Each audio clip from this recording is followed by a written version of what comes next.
Thought I'd bring today's message to you from the front porch of where I'm staying. You'll see it's quite cloudy in the background, and the mountain that's above those buildings over there are quite covered in cloud today. Our reading for today is taken from Matthew chapter 18 verses 15 to 20, and I'm going to read it to you, and then I just want to pull out a couple of points for us to reflect on. Matthew 18, 15 to 20. Jesus says, "If your brother or sister sins, go and point out their fault, just between the two of you. If they listen to you, you have won them over. But if they will not listen, take one or two others along, so that every matter may be established by the testimony of 2 or 3 witnesses. If they still refuse to listen, tell it to the church. And if they refuse to listen even to the church, treat them as you would a pagan or tax collector. Truly I tell you, whatever you bind on earth will be bound in heaven, and whatever you loose on earth will be loosed in heaven. Again, truly I tell you, that if 2 of you on earth agree about anything that they ask for, it will be done for them by my Father in heaven.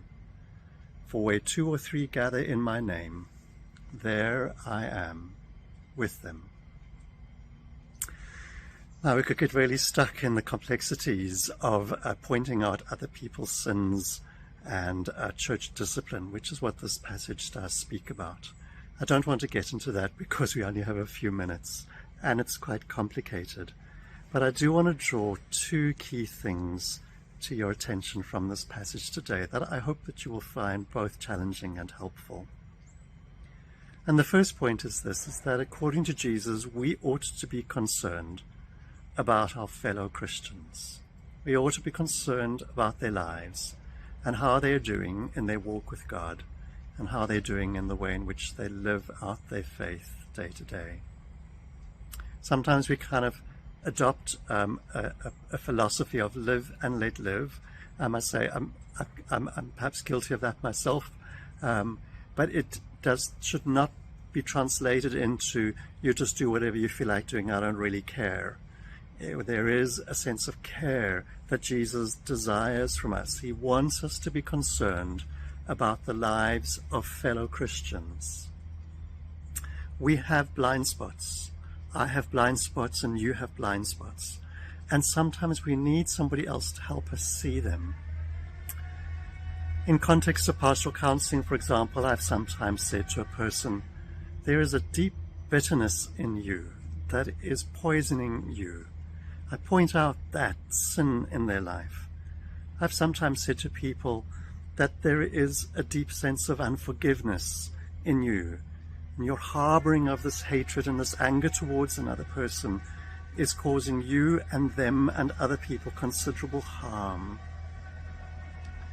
It is perhaps most important for us to be full of care for each other, and therefore careful with each other.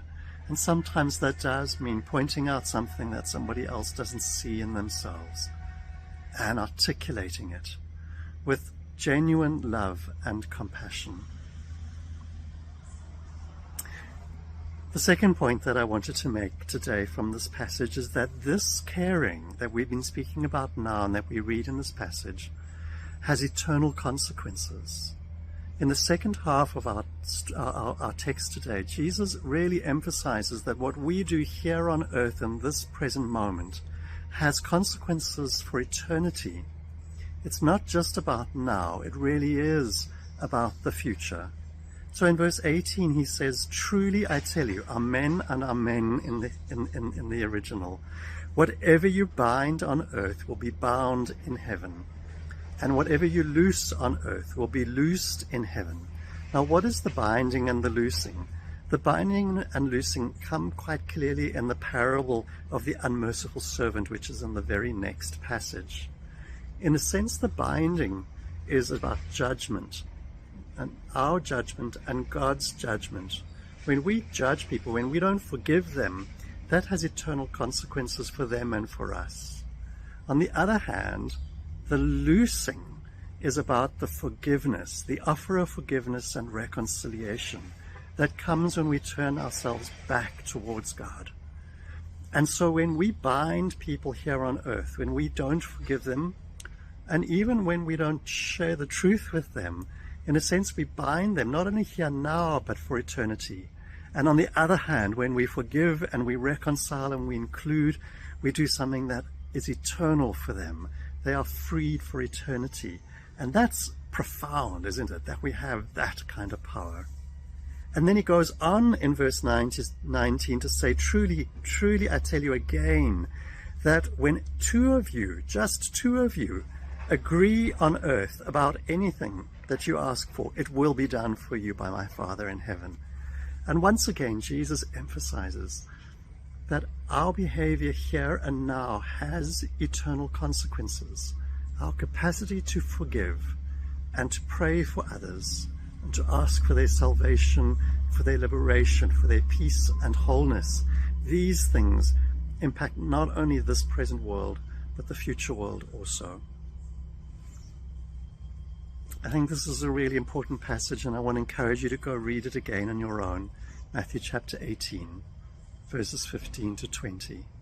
And if you want to read a little bit more, read the parable of the unmerciful servant, because it kind of illustrates what Jesus is talking about here.